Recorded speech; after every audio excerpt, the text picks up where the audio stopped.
Little Red Riding Hood. Once upon a time, in a village nestled between tall trees and green meadows, there lived a little girl named Little Red Riding Hood. She was called that because she always wore a red cloak with a hood that her grandmother had made for her. The little girl loved her grandmother very much, and her grandmother loved her even more. One sunny morning, Little Red Riding Hood's mother called her to the kitchen. "Little Red," she said, "your grandmother is feeling unwell today. I want you to take this basket of food to her. It has bread, cheese, and some sweet honey. It will make her feel better." The girlie's eyes sparkled with excitement. "Oh, I will go right away, Mother," she exclaimed, taking the basket from her mother's hands. "I can't wait to see Grandma and give her these yummy treats."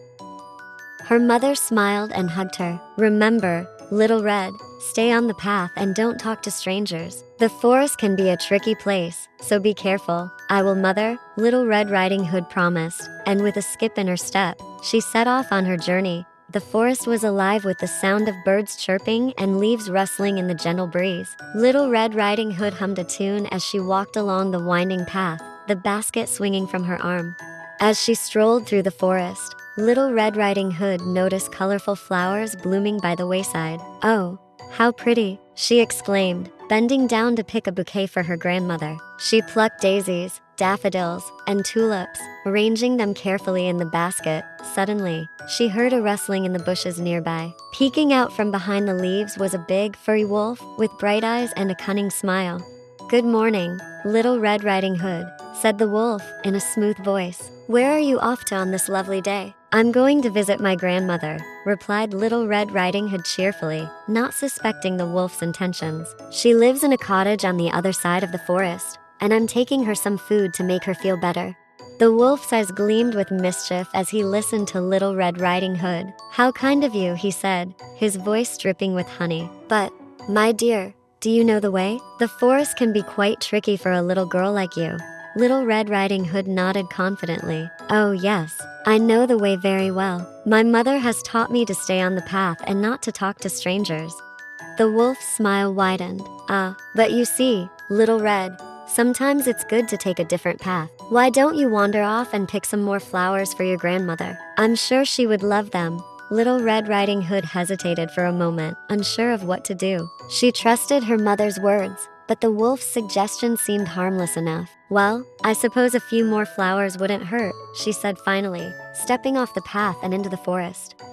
As Little Red Riding Hood wandered deeper into the woods, the wolf's grin grew wider. "Now's my chance," he thought to himself, and with a spring in his step, he dashed off through the trees towards Grandma's cottage. Meanwhile, Little Red Riding Hood continued to pick flowers, humming to herself as she went. She was so engrossed in her task that she didn't notice the passing of time or the distant howl of the wind.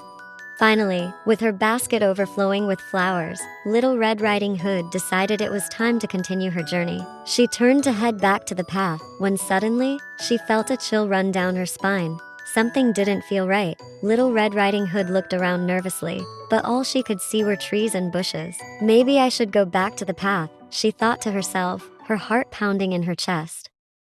The sly wolf thought of a plan to trick Little Red Riding Hood and hurried to Grandma's cottage. He quickly gobbled up Grandma and put on her clothes, pretending to be her. When Little Red Riding Hood reached the cottage, she found the door open and went inside. She saw the wolf lying in Grandma's bed, pretending to be her. Little Red Riding Hood thought something was not right, but she couldn't figure out what.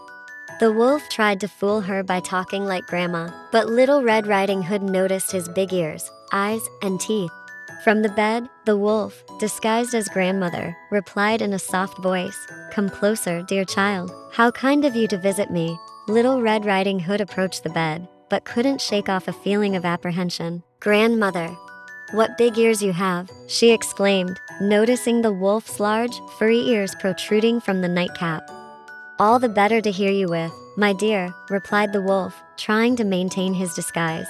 "Grandmother, what big eyes you have," Little Red Riding Hood remarked, observing the wolf's sharp, yellow eyes behind the glasses. "All the better to see you with, my dear," the wolf replied, his hunger growing with each passing moment. "Grandmother, what big teeth you have," cried Little Red Riding Hood, now fully aware of the danger she was in. "All the better to eat you with," roared the wolf, throwing off the covers and leaping out of bed. his jaws wide open.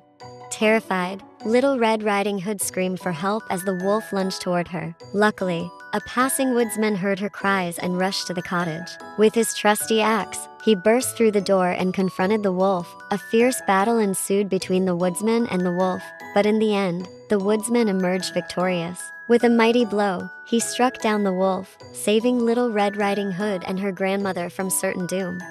Breathless and shaken, Little Red Riding Hood embraced her grandmother, grateful to be alive. The woodsman helped them gather their wits and escorted them safely back to the village, where they were reunited with Little Red Riding Hood's worried parents. From that day forth, Little Red Riding Hood vowed never to stray from the path again and to always heed her mother's warnings about talking to strangers.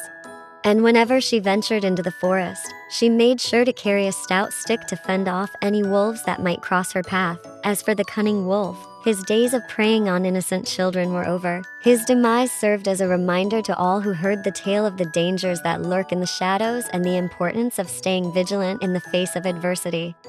From that day on, Little Red Riding Hood never strayed from the path again. She listened to her mother's warnings and always kept a lookout for any dangers that might lurk in the forest. And whenever she remembered the day she faced the wolf, she felt a sense of pride and courage swell within her heart. For she knew that no matter what challenges she faced, she would always have the strength and bravery to overcome them, just like the brave woodsman who had come to her rescue. And so, with love in her heart and a twinkle in her eye, Little Red Riding Hood lived happily ever after, surrounded by the warmth and comfort of her beloved grandmother's cottage. And that, my dear children, is the story of Little Red Riding Hood, a tale of bravery, courage, and the power of love to conquer even the fiercest of beasts. The end.